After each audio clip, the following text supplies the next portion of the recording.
Quando se fala da falta de pai, o que se quer dizer com isso? A falência de regras sociais e a mudança de valores éticos, morais e culturais da nossa sociedade contemporânea revela novos padrões de comportamento que privilegiam o consumismo, o fácil acesso às drogas, a banalização da violência e do sexo e outros complicadores amplamente divulgados através da mídia. O adolescente em contato com esses novos valores os absorvem e os internalizam de maneira equivocada, prejudicando a organização da própria identidade. Nesse sentido, a adolescência passa a ser, para a nossa sociedade, um fator de preocupação devido ao risco e à vulnerabilidade em que esse grupo se encontra. Esse é o tema do vídeo de hoje.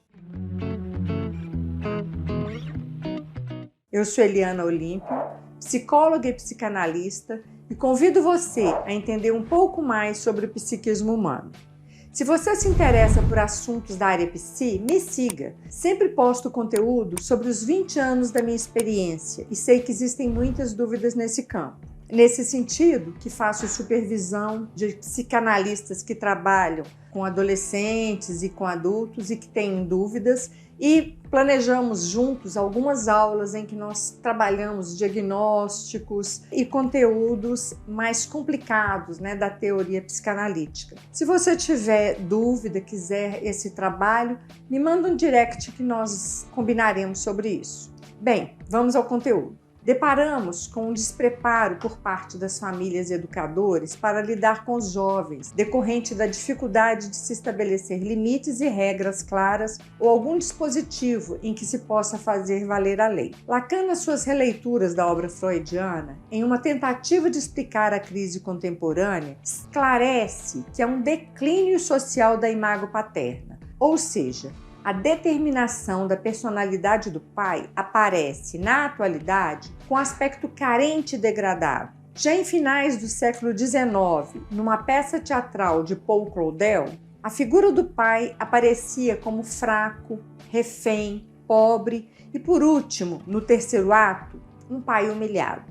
Carência e degradação que abrange não somente o sujeito, mas, segundo Lacan, também as instituições sociais. Já não há uma instituição que faça valer a lei, até porque a lei é mutável e nem se orienta mais pela verdade e pelos ideais de justiça. Alguns seguidores de Lacan têm se atentado para a queda dos ideais, do declínio da função paterna, do descrédito do discurso do mestre, em que a lei do pai freudiano tem franca destituição de forma a gerar consequências no âmbito subjetivo e social. É que Freud e Lacan, na sua época, consideravam o pai como centro da organização social, aquele que estabelece as leis, os limites e as regras que se estendem para as instituições civis, jurídicas e outras. As leis do pai seriam absorvidas e implementadas pelos professores, pelos empregadores, pelos juízes, pela sociedade como um todo. Há de se considerar que a lei do pai é simbólica e que ainda serve de referência como autoridade, proteção e transmissão dos valores culturais e sociais. Ocorre que, na atualidade, a lei está em declínio, não porque, como acreditam alguns, houveram mudanças nas estruturas familiares com a evolução dos papéis de gênero, ou pela maior participação das mulheres no mercado de trabalho, ou pelas mudanças nos arranjos familiares tradicionais com a maior incidência de divórcios e separações, que muitas vezes resultam na ausência do pai na vida dos filhos. Não.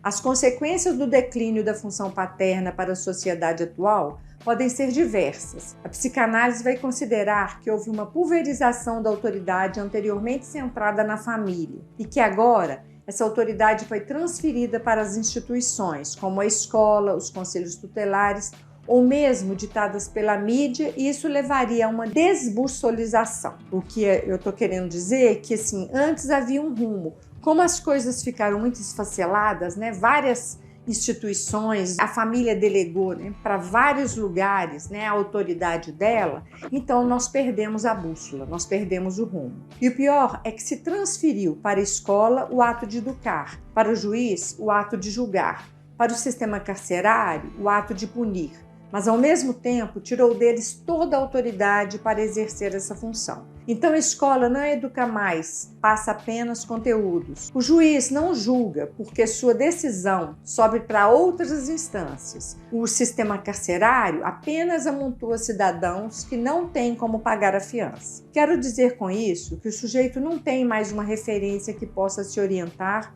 ou em quem acreditar. O pai, para Lacan, inicialmente formalizado numa metáfora como um significante nome do pai, torna-se um enxame de significantes, o que então se constituiria no que ele denominou como uma pluralização do nome do pai.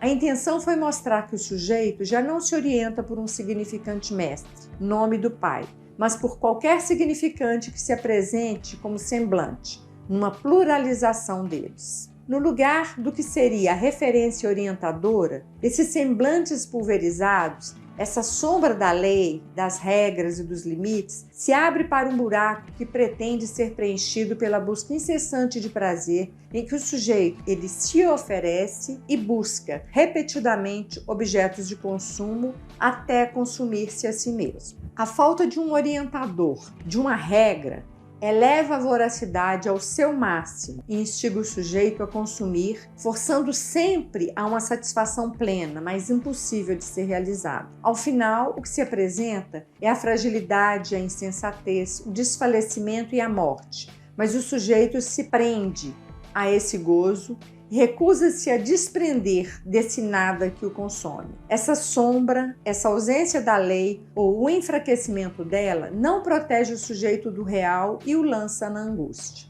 Esse funcionamento embaraça o adolescente, pois nessa fase da vida, o sujeito necessita reinserir-se no espaço social e cultural. Na adolescência, o sujeito tenta fazer essa reinserção de uma forma diferente daquele que era quando era criança. Nesse sentido, o sujeito teria tomado como modelo algum dos seus familiares amados e estivera com ele identificado.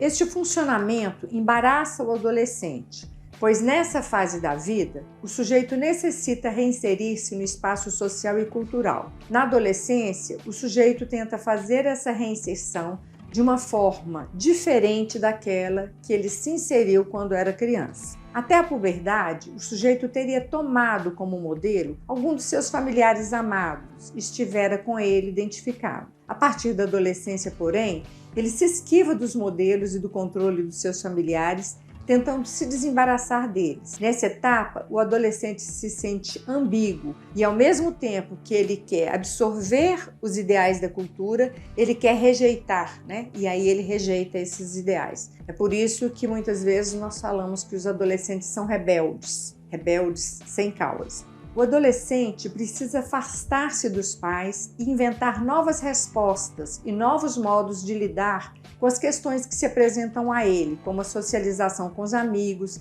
lidar com a sexualidade, com as escolhas profissionais, com a sua identidade que está sendo construída nesse momento e com os papéis sociais. Tudo se processa numa luta interior que contrapõe a necessidade do afastamento ao desejo de permanecer ligado, mas ele não encontra mais os referenciais e ele terá que se arranjar com isso. Muitos adolescentes se apresentam vazios de projetos e desejos. Outros marcam no corpo na tentativa de preencher o vazio e dar-lhe significado, e assim fazer um contorno à sua angústia. Eu vou citar para vocês um caso que me chegou através de uma supervisão que eu dou para uma psicanalista. Ela me disse que o cliente dela, de 13 anos, chegou em uma das férias que passou em Miami e disse que estava entediado. Era praia e compras, e ele não tinha nada que ele quisesse comprar. Nada lhe era negado. Esse menino já estava com o corpo todo tomado de tatuagens e piercings. Ele tinha dificuldade no relacionamento com a autoridade na escola, pois também na escola, como cliente, ele era o rei. Ele não conseguia estabelecer uma relação amistosa com os colegas e ele estava deprimido e sendo medicado. A família cedia a todos os pedidos, com receio de que ele adoecesse mais. E era justamente por isso que ele estava adoecendo. Ele não encontrava uma barreira, ele não encontrava um limite. Muitas vezes o adolescente engendra uma confrontação com a morte, não como uma tentativa de morrer, mas ao contrário de viver mais. Atos sintomáticos presentes na anorexia, bulimia, toxicomania, as automutilações, as tentativas de suicídio, delinquência, dentre outros, que marcam o desamparo e que podem colocar a vida do sujeito em risco.